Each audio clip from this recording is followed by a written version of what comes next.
Assalamualaikum warahmatullahi wabarakatuh. Salam jumpa kembali teman-teman Universitas Muhammadiyah Semarang, terutama mahasiswa-mahasiswi S1 Akuntansi. Dan tak lupa saya ucapkan terima kasih pula kepada Bapak Septia Lutfi Skom Mkom selaku dosen pengampu mata kuliah Sistem Informasi Manajemen S1 Akuntansi semester 5 Universitas Muhammadiyah. Salam jumpa kembali dengan saya teman-teman. Pada kesempatan kali ini saya akan mempresentasikan tentang DSS, Decision Support System. Baik, slide selanjutnya di sini akan saya bahas tentang pengertian DSS. Ada dua, dari Bapak Kusrini tahun 2007 serta dari Turban tahun 2004.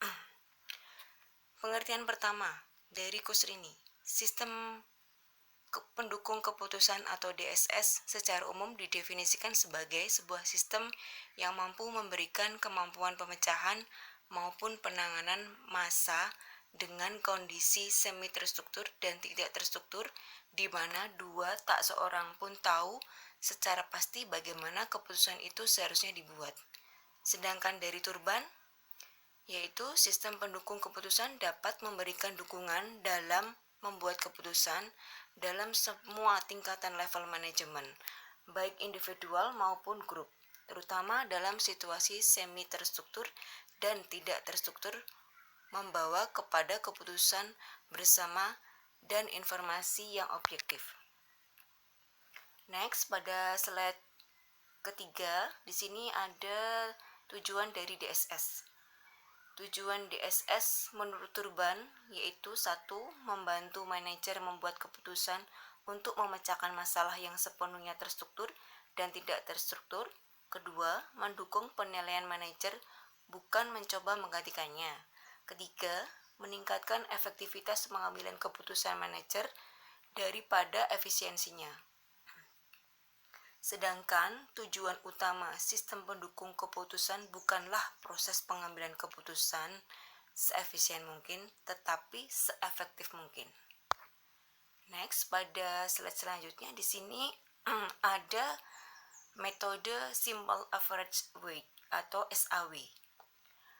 Metode SAW sering juga dikenal istilah metode penjumlahan terbobot. Konsep dasar metode SAW adalah mencari penjumlahan terbobot dari rating kinerja pada setiap alternatif pada semua atribut.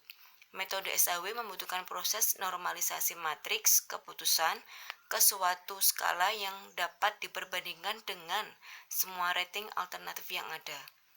Metode SAW meliputi formula SAW, nilai preferensi SAW, menghitung normalisasi, menghitung proses perankingan, serta mengurutkan skor tertinggi sampai terendah dari perankingan. Next, di sini ada slide tentang kelebihan dan kekurangan DSS. Kelebihan DSS itu tersendiri meliputi memperluas kemampuan pengambil keputusan dalam memproses data atau informasi untuk mengambil keputusan. 2. Menghemat waktu yang dibutuhkan untuk memecahkan masalah, terutama berbagai masalah yang sangat kompleks dan tidak terstruktur. 3. Mampu memberikan berbagai alternatif dalam pengambilan keputusan.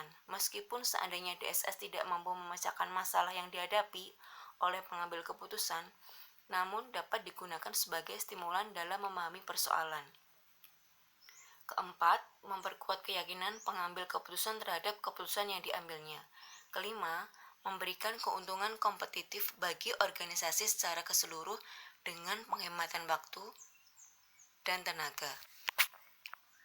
Sedangkan kelemahan DSS yaitu ada 3. 1. Sulit dalam memodelkan sistem bisnis. 2. Mungkin akan menghasilkan suatu model bisnis yang tidak dapat menangkap semua pengaruh pada entiti. 3. Membutuhkan kemampuan matematika yang tinggi untuk mengembangkan suatu model yang lebih kompleks. Di sini pada slide terakhir ada dampak pemanfaatan Decision Support System, yaitu ada 8. 1. Masalah-masalah semi struktur dapat dipecahkan. 2. Problem yang kompleks dapat diselesaikan. 3. Sistem dapat berinteraksi dengan pemakainya. 4. Dibandingkan dengan pengambil keputusan secara intuisi, pengambil keputusan dengan DSS dinilai lebih cepat dan hasilnya lebih baik. 5. Menghasilkan acuan data untuk menyelesaikan masalah yang dihadapi oleh manajer yang kurang berpengalaman. 6. Untuk masalah yang berulang, DSS dapat memberikan keputusan yang lebih efektif. 7. Fasilitas untuk mengambil data dapat memberikan kesempatan bagi beberapa manajer untuk berkomunikasi dengan baik. Kedelapan, meningkatkan produktivitas dan kontrol dari manajer. Demikian presentasi dari saya tentang DSS, Decision Support System. Semoga presentasi kali ini bisa bermanfaat, terutama bagi teman-teman mahasiswa Universitas Muhammadiyah Semarang, jurusan S1 Akuntansi. Terima kasih. Apabila ada kekurangan, saya siap menerima kritikan dan saran. Wabillahi taufiq wal hidayah. Wassalamualaikum warahmatullahi wabarakatuh. Terima kasih Bapak Septia Lutfi Eskom Mkom, dan terima kasih pula kepada teman-teman mahasiswa Universitas Muhammadiyah Semarang yang telah melihat presentasi ini.